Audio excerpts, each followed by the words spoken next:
Basta naliko. Oras na dumating yung aking swerte, hindi ko na pakakawalan yan. Gagrab ko na yan. Napakadelikado ng mga batang to.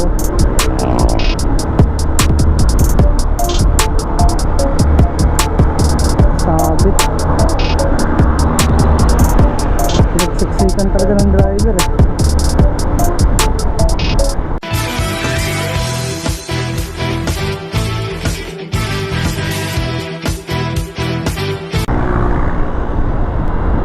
Napakainit ang panahon ngayon. Panahon kulimlim siya pero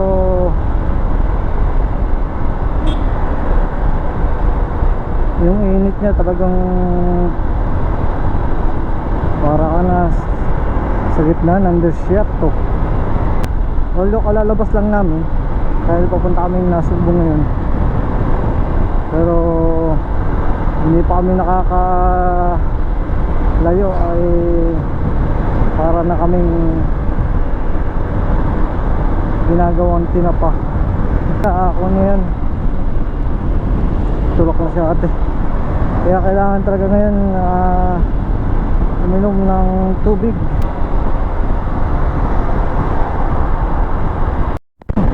Grabe naman yun.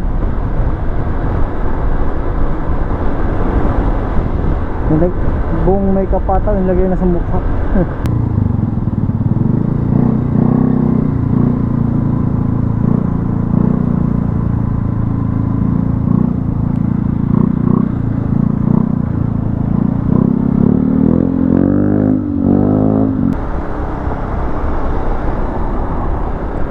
Linis ang ilog.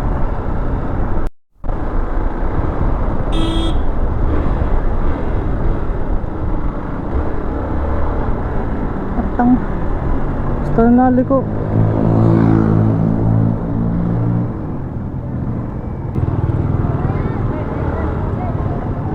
Ang mas nakakaawa ang estudyante ngayon palabasin ng ganitong kainit, no?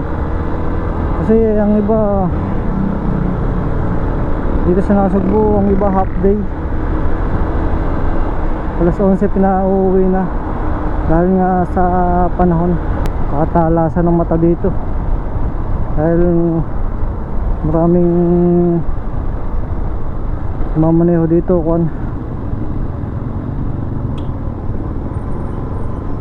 basta na liko, tsaka basta na rin na sasakay at nagbababa. Tulad kanina yung jeep, diba?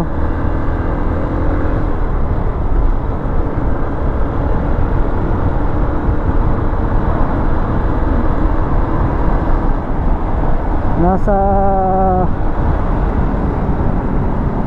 kaliwa siya tapos biglang kakanan at magsasakay na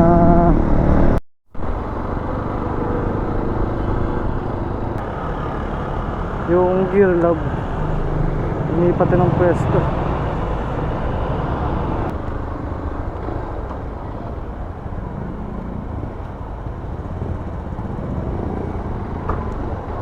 Panis.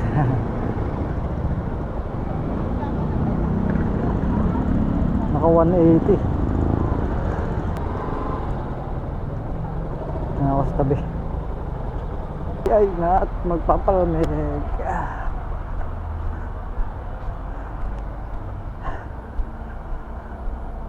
Sama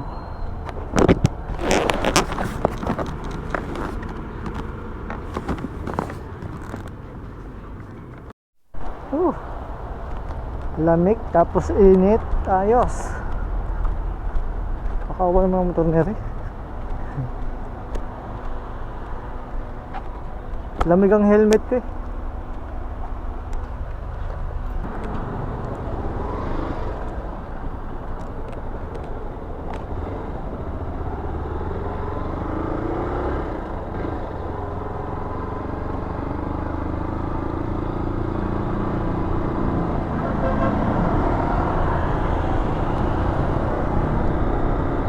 Grabe yung init, nakakaantok.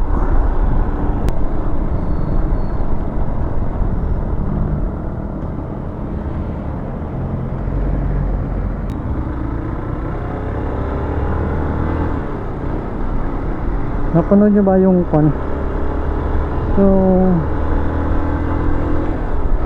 vlog ni B. Cortez? Diba? Napakaswerte ng nabigyan niya ng isang kotse. Diba yun mo, nag-deliver lang tapos binabigyan ka na ng kotse. Talagang swerte talaga pag dumating, talagang kahit kanina talaga eh. Kaya oras na dumating yung aking swerte, eh hindi ko na pakakawalan yan, gagrab ko na yan. Halimbawa dito sa pag-vlog ko o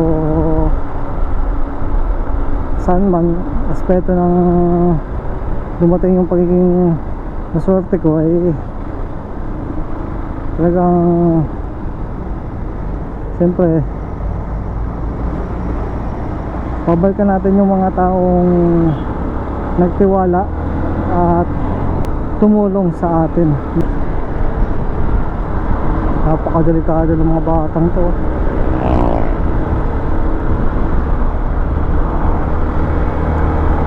Sabit, pinagsiksikan talaga ng driver eh.